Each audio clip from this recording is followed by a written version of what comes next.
Olá, que bom estarmos juntos novamente, de novo estudando o Sermão do Monte, aqui na Bíblia, na Palavra de Deus. Não esqueça de dar o seu like aí. E eu vou desafiar você a mais uma coisa, além de dar o like, além de orar junto comigo, eu vou desafiar você a fazer os comentários. A gente tem um espaço de comentários e a gente queria muito saber o que você achou da dinâmica da aula, o que você acha que pode melhorar, onde a gente pode destacar um pouco mais, quanto tempo a gente deve desenvolver de aula. A gente queria tanto ouvir você, ia ser tão legal, e eu faço questão de responder os comentários que são colocados aí. Nem que seja para criticar, mas faça seu comentário. Se for para elogiar também, seu elogio é muito bem-vindo, mas dê sinal de vida. Porque se você não fizer isso, como é que a gente vai saber que você é você? Porque eu estou aqui, eu estou dando minha cara aqui, né? E você está me vendo, você já está me conhecendo um pouco mais, mas como é que a gente vai ter o retorno se você não der o seu gostei aí e se você também não fizer algum tipo de comentário, ok? Você é muito bem-vindo, você é muito bem-vinda e nós temos uma satisfação enorme, um prazer muito grande de estudar a Palavra de Deus. A Palavra de Deus é a grande bússola para a gente atravessar esse mar tão tenebroso, tão tumultuado que é a nossa sociedade hoje. Vamos orar? Senhor, nós te louvamos. Te louvamos pela oportunidade de te servir também por meio da tecnologia.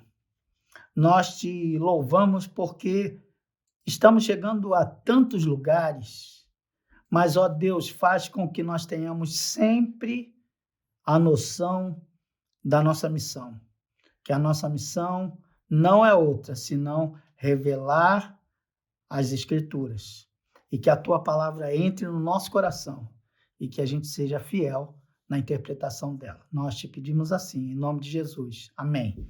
Amém, amém. Nós deixamos semana passada no ar o capítulo 6 do livro de Mateus, e a gente vai começar da oração. A gente aprende essa oração, a gente decora essa oração, não é? E a gente, às vezes, esquece do entorno da oração. Jesus nos ensinou a orar Pai Nosso, e isso é extraordinário, mas ele nos ensinou a orar Pai Nosso na hora de nos revelar como o reino dele funciona. Percebe? Jesus nos ensinou a orar Pai Nosso, relação de família, quando ele estava estabelecendo o reino dele aqui na terra. Então, o reino de Jesus é familiar. Quando eu me aproximo de Jesus como seguidor, eu não sou apenas um seguidor, como a gente viu aqui no capítulo 5, eu passo a ser filho de Deus. Filho de Deus por adoção. Filho de Deus porque ele me ama tanto a ponto de me inserir na família dele. Deixa eu só abrir um parênteses para falar sobre essa questão de filho, que eu acho muito lindo. Que se você for estudar o Império Romano, o direito romano, você vai perceber lá que o filho adotado é mais importante do que o filho de sangue. É verdade, não fique assustado. Eu estou falando sério. Se você estiver olhando um filme ou algum episódio falando sobre o Império Romano, você vai ver que algumas pessoas são adotadas depois de maduras.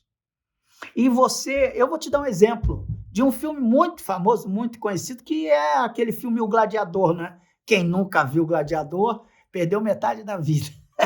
É claro que é um exagero. Mas quem já viu o Gladiador sabe que, na verdade, o título do filme é Gladiador, mas ele não era um gladiador. O famoso gladiador era um capitão do exército romano, que o imperador estava prestes a morrer e queria adotá-lo como filho para que ele fosse o imperador, só para que você entenda como funcionava o negócio. Porque se eu sou da época do Império Romano e eu sou um cidadão romano e eu tenho um filho, eu posso desprezar o filho. eu posso deixar ele de lado. Mas para adotar, eu tenho que escolhê-lo como meu, entendeu? Então, a adoção tem um valor, naquela realidade em que Paulo escreve as cartas dele, tem um valor muito, muito maior do que até mesmo o filho de sangue. Então, nós somos adotados não como cidadãos seguidores de Jesus. No capítulo 5, você é seguidor de Jesus. No capítulo 6, você passa a fazer parte da família de Deus e você ora assim: Pai nosso que está no céu, santificado seja o teu nome, venha o teu reino, seja feita a tua vontade, assim na terra como no céu. O pão nosso de cada dia nos dá hoje, perdoa as nossas dívidas, como temos perdoado os devedores, não nos deixes cair em tentação, mas livra-nos do mal, pois teu é o reino, o poder e a glória para sempre. Amém. E você sabe, e você já aprendeu também, nós aprendemos juntos aqui, né, vendo o capítulo 6, que esta oração, ela vai abraçar algumas áreas das nossas vidas, ela vai atingir as nossas necessidades. Bem, a gente tem necessidades? Claro que nós temos necessidades, mas ela, além de atingir, de abraçar essa questão da nossa necessidade, ela vai mostrar que nós temos uma necessidade. Primeiro é a necessidade de Deus como Pai, e não como meu Pai, mas como Pai nosso, meu e seu. Depois você vai perceber que tem toda uma glorificação, toda uma glória a Deus, e todos os atributos divinos são revelados aqui, são revelados aqui. Depois você vai ver das necessidades físicas, o pão nosso de cada dia.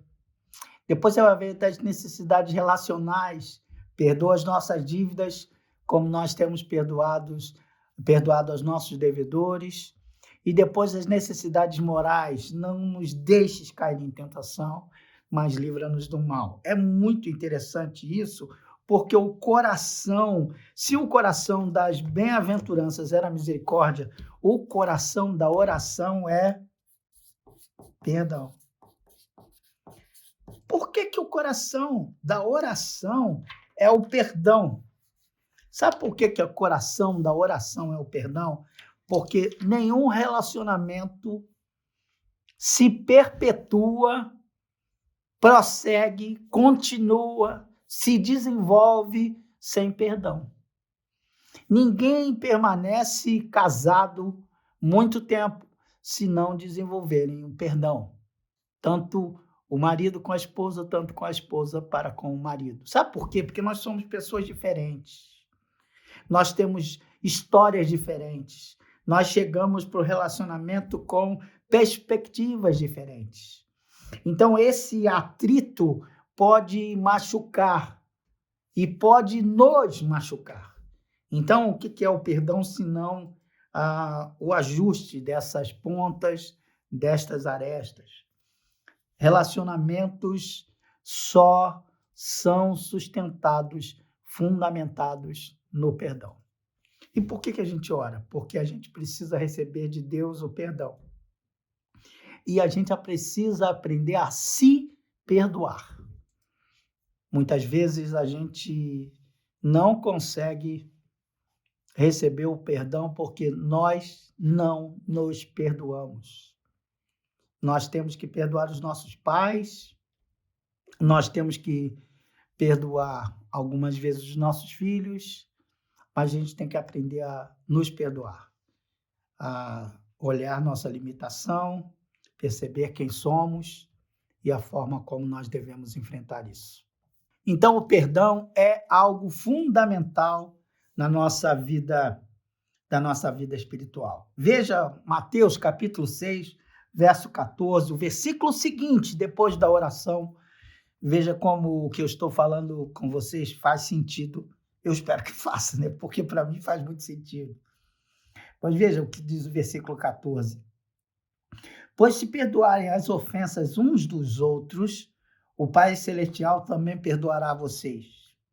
Mas se não perdoarem uns aos outros, o Pai Celestial não perdoará a ofensa de vocês. Então, o coração da oração do Pai Nosso é o perdão. E o perdão, isso eu acho uma beleza poética, né? Nosso Deus é um Deus poético, gente. Eu acho Deus um Deus elegante e poético. Sabe por quê? Porque quando a gente vê o perdão, a gente vai perceber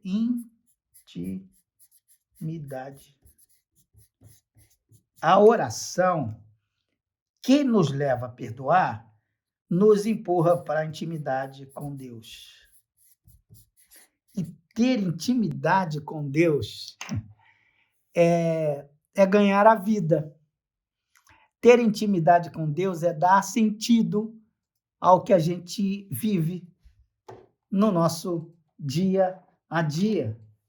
É muito bonito isso, porque quando a gente tem intimidade com Deus, a gente é humano como humano deve ser. E essa intimidade com Deus nos leva a descobrir onde estão os verdadeiros valores da nossa vida. Isso é outra coisa que eu acho ímpar, de uma beleza realmente singular, quando a palavra de Deus, a própria palavra de Jesus vai dizer: onde está o seu tesouro, aí estará o seu coração. Onde você coloca as prioridades da sua vida, onde é o que é mais importante para você, é ali, exatamente ali que está o seu tesouro, não o contrário.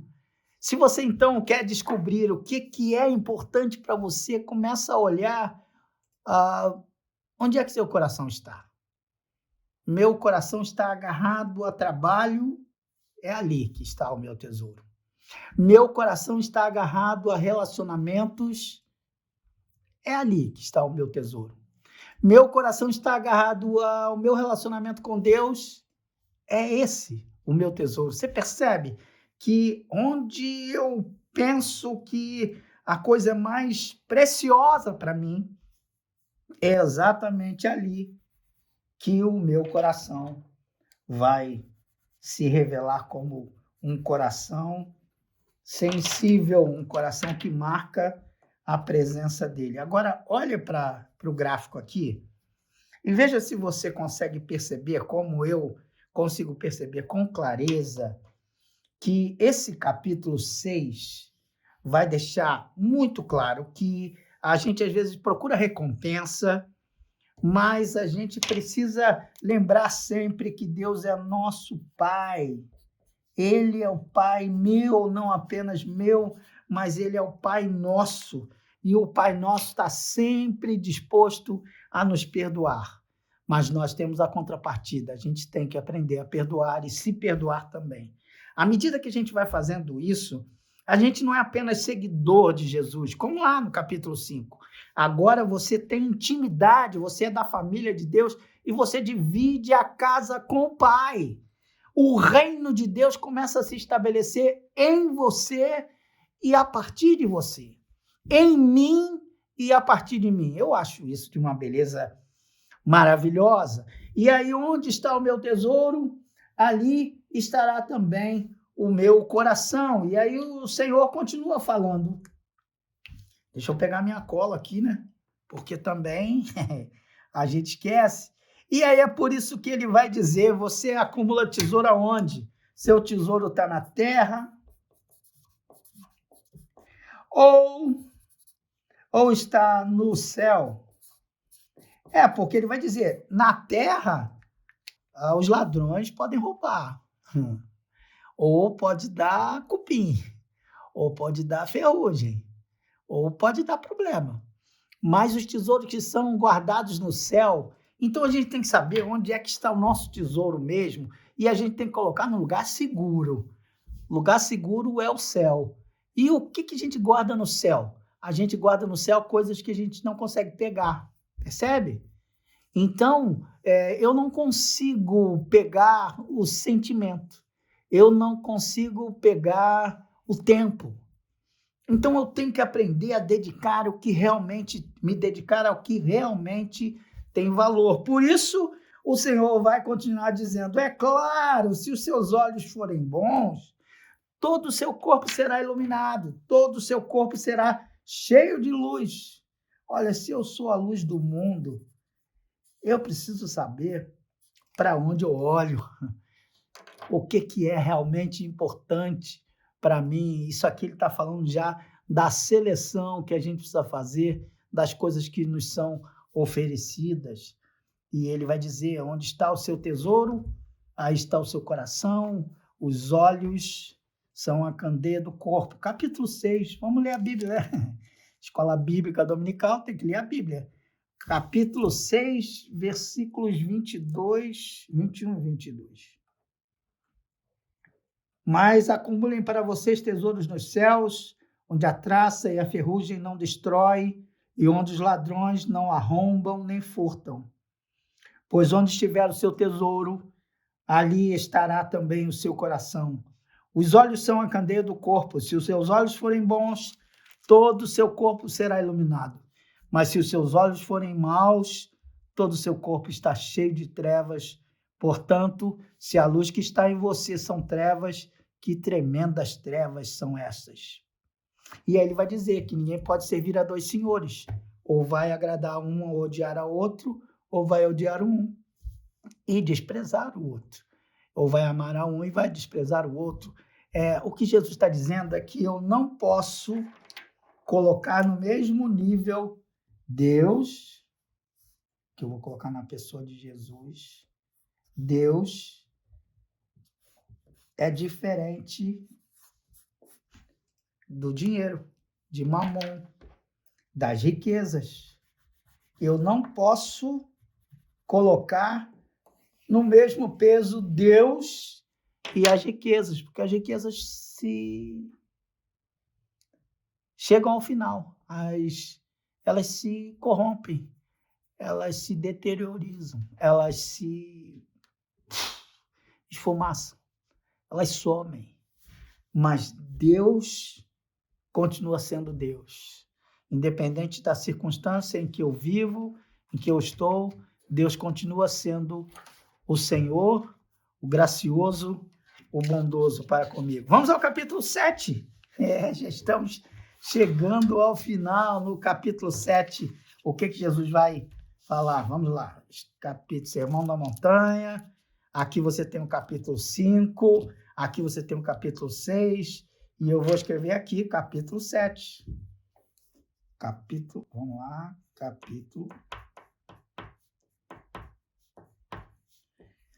O capítulo 7, ele vai apresentar para a gente uma coisa muito, muito interessante. Ele vai dizer, saia do papel de juiz. Não julgue. Aí você vai falar, como assim? A Bíblia está dizendo para não julgar? Não é isso que a Bíblia está falando. Ela está falando que você não pode julgar com um critério diferente. Eu vou botar aqui uma régua. Você tem que usar a mesma régua para medir a você e a todos os outros. Se você usa esta régua aqui para medir os outros, é essa régua que tem que medir a você. Não é que você não pode julgar. Você pode julgar. O problema é julgar sem critérios. E é por isso que Jesus está falando que eu tenho que ter critérios para saber onde está o meu coração, para eu saber o que realmente tem valor para mim. Então, não julgue de forma aleatória. Crie princípios, e princípios que valem tanto para você quanto para as pessoas que estão à sua volta. Porque é muito fácil eu colocar um peso muito grande nas outras pessoas e aliviar a minha barra, não é? Jesus está falando, não, você tem que equilibrar as coisas. Tanto é que ele vai comparar Esse não julga, ele vai dizer. Como é que você olha para o outro e vai falar para o outro do cisco que está no olho dele? Estão lembrados dessa lição? Do cisco que está no olho dele, quando na verdade você tem uma trave no seu olho. Olha que coisa interessante. Ele tem uma trave, eu estou com uma trave no meu olho, mas eu falo do outro, que está com cisco no outro. E o que Jesus fala para fazer? Falar para não julgar? Não, ele vai dizer assim: tira a trave que está no teu olho. E depois ajuda o outro a tirar o cisco. Então não é não julgar, é julgar com critérios. Então isso é fundamental. E é por isso que ele vai dizer, depois de você ter critérios firmes, você vai começar a saber a diferença e a dar valor ao que você tem à sua volta. E aí Jesus vai falar aquele texto que o pessoal se enrola muito, né? Não dê pérola aos porcos, nem dê as coisas sagradas aos cães. Por que você não deve dar pérola aos porcos? Porque o porco não sabe o valor de uma pérola. Por que você não pode dar coisas sagradas aos cães? Não é que Jesus está chamando a pessoa de porco ou de cão, não é isso. É que um animal não sabe o valor que tem uma pérola. Um animal não sabe o valor que tem o que é ou não sagrado. Então, ele trata de qualquer forma. Então, Jesus está dizendo, aprenda a valorizar o que você tem. Bem, o que eu tenho? Eu era apenas um seguidor. Agora eu sou membro da família de Deus. E agora eu tenho um tesouro guardado. Como Paulo diz, eu tenho um tesouro num vaso de barro. Mas o tesouro está lá dentro desse vaso de barro, que sou eu, meu corpo. Então eu tenho que aprender a dar valor a isso. As pessoas querem ouvir e ser abençoadas com isso. Mas quando elas não quiserem ouvir, desprezarem o que você já falou, deixa de lado, sacode a poeira, toca a sua vida, porque não é assim que a coisa funciona. E aí Jesus vai fazer uma recapitulação e vai dizer, então você tem que ter sabedoria para fazer isso. Como é que você vai ter sabedoria? Bem, você tem que fazer 3 coisas. Ele vai dizer, peça, busque, bata. Pois o que pede, recebe. O que busca, encontra. E o que bate, a porta vai ser aberta. Então vejam que é tudo muito coerente aqui dentro do reino de Deus.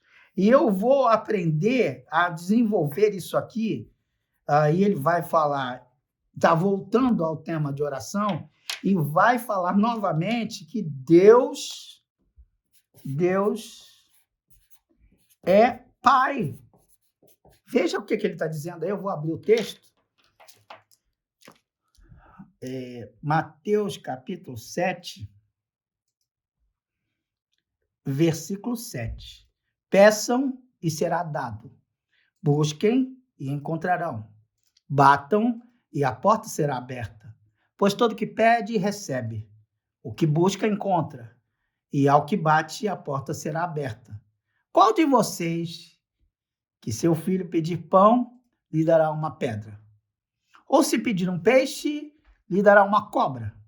Se vocês, apesar de serem maus, sabem dar coisas boas aos seus filhos, quanto mais o Pai de vocês que está nos céus dará coisas boas aos que lhe pedirem. Assim, tudo que você quer que os outros vos façam, fazei você também a eles. Então, Deus é Pai e Ele vai dar peixe, ou seja, vai dar alimento, vai dar pão e não uma pedra, peixe e não uma serpente, porque Ele é Pai e Pai amoroso. Não é lindo isso? Quando você começa a perceber essa estrutura divina. Então, já que eu estou dentro dessa estrutura divina, Mateus 7:12 vai falar para mim: eu faço para o outro o que eu quero que o outro faça a mim mesmo. Eu faço para o outro o que eu quero que o outro faça a mim. Eu vou puxar isso aqui para cá, porque senão eu vou ficar em cima da Regina, né? Eu vou puxar para cá e você vai entender. Então, eu quero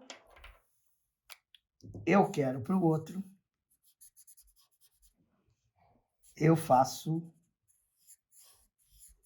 eu quero para mim, eu faço para o outro. Então, é essa troca. Quando eu recebo, eu dou de volta. Quando eu dou, eu recebo também. Então, eu tenho que equilibrar esses pratos na balança. É por isso que Jesus vai dizer que eu tenho que escolher sempre a porta estreita, sabe? Eu tenho que aprender a escolher a porta estreita, porque porta larga é caminho comum. A porta estreita é a porta dos que seguem a Jesus. Porque quando eu escolho a porta estreita, eu estou dizendo que o caminho é difícil. O caminho de seguir a Jesus, ele nunca disse que ia ser belezinha, molezinha. Quem diz isso para você nunca leu o Sermão do Monte. Jesus vai dizer claramente, a porta é estreita, porque larga é a porta dos que estão vivendo de qualquer jeito. Mas seguir a Jesus é seguir desafios, é se dispor a enfrentar desafios. É por isso que ele vai dizer, logo em seguida, que árvore boa dá fruto bom. E árvore má, naturalmente, vai dar fruto ruim. É pelo fruto que se conhece a árvore. É assim que a gente conhece quem é e quem não é de Jesus. É muito interessante porque tem gente que é porque eu canto no coro, porque eu faço parte do louvor. E daí, amigo? O problema não é você fazer parte do louvor. É seu coração estar inteiro naquilo ali. Porque quando seu coração está inteiro ali, Jesus conhece o que está dentro do nosso coração. Ora, se ele sabe o que está dentro do nosso coração, ele sabe a essência do que nós somos. Então, ele me conhece perfeitamente. Eu não consigo enganar o mestre. Tanto que ele mesmo vai dizer, eu vou ler o texto, que acho que é melhor do que ficar falando, é ler o texto. Ele vai dizer, nem todo que me diz Senhor, Senhor, entrará no reino dos céus, mas apenas, presta atenção, apenas aquele que faz a vontade do meu Pai que está no céu. Então, o problema aqui do cristianismo não é discurso. O que Jesus está propondo aqui é vida, vida prática, e é por isso que ele vai comparar isso aqui, e é assim que eu quero terminar, como Jesus também termina, ele vai comparar ao construtor. Esse aqui construiu uma casa. Esse aqui construiu uma casa também. Botar uma janelinha, uma porta, uma janelinha, uma porta. Vou botar uma varanda. Eu vou colocar aqui também uma varanda. Eu vou colocar uma árvore enfeitando. Eu vou colocar aqui também uma árvore enfeitando. E vou colocar uma janelinha bem pequenininha ali, que é o terraço da casa. E Jesus fala que as pessoas que ouvem o que ele ensina e não deixam que esse ensino vá para o outro lado, entrou por um ouvido e saiu pelo outro, não é assim, mas entrou pelo ouvido e tomou conta de você.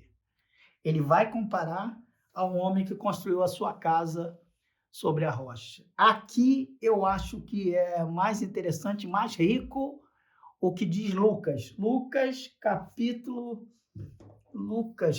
qual é o capítulo de Lucas? Lucas vai dizer aqui mesmo sobre o Sermão do Monte, vai dizer que a diferença de uma casa e da outra não é visível. A diferença de uma casa, de quem obedece a Deus e do que não obedece, não é visível. Ela é invisível. Por quê? Porque uma delas estava construída sobre areia. A outra, não. A outra tinha alicerces muito bem firmados. Tinha uma estrutura muito bem fundamentada. E o evangelista Lucas vai dizer, ele cava, ele cava, ele cava, ele cava, até encontrar a rocha. E a rocha é Cristo. Quem ouve as palavras de Deus e as pratica é como alguém que está cavando e firmando os alicerces. Você pode olhar a casa do lado de fora, ela está igualzinha à casa do seu vizinho. Mas quando vem a tempestade, é o que vai fazer diferença entre uma casa e a outra casa. É onde ela está firmada. E eu quero propor a você, nesse final de trimestre em que a gente estuda aqui, estudamos juntos o Sermão da Montanha, os ensinos de Jesus neste Sermão da Montanha, de Mateus 5, 6 e 7, os estudos da montanha. Eu quero pedir a você para pensar com muita atenção no que Jesus está nos ensinando, na pancada que ele está nos dando, que quem ouve as palavras dele e as pratica, estes sim são filhos do rei, esses sim são seguidores do mestre. Então, ouvir e fazer. Às vezes a gente sabe muito, a gente ouve muito a respeito do Senhor, mas a gente faz pouco. Eu preciso ouvir e praticar. O evangelho é volitivo, é escolha nossa. E a escolha que fazemos é uma escolha que implica na nossa vida. A minha oração é que eu e você aprendamos a ouvir e praticar. Você não precisa saber toda a Escritura, mas o que você sabe, exercite. O que você sabe, torne isto que você sabe em prática. Que Deus te abençoe, que você tenha uma vida muito segura no Pai que cuida de todos nós. Tchau.